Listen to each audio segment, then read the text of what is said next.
It's 7 a.m. I just wanted coffee, but apparently my smart coffee machine wants something else. Tip required. Wow, my coffee machine thinks it's a barista now. It won't pour unless I leave a 5% tip. Excuse me? You're not a barista.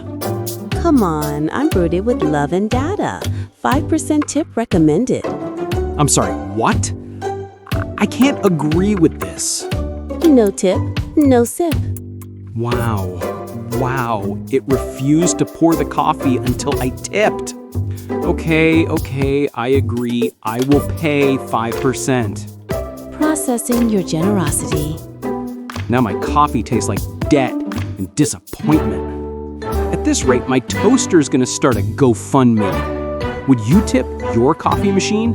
Comment below. And don't forget to subscribe for more tech fails.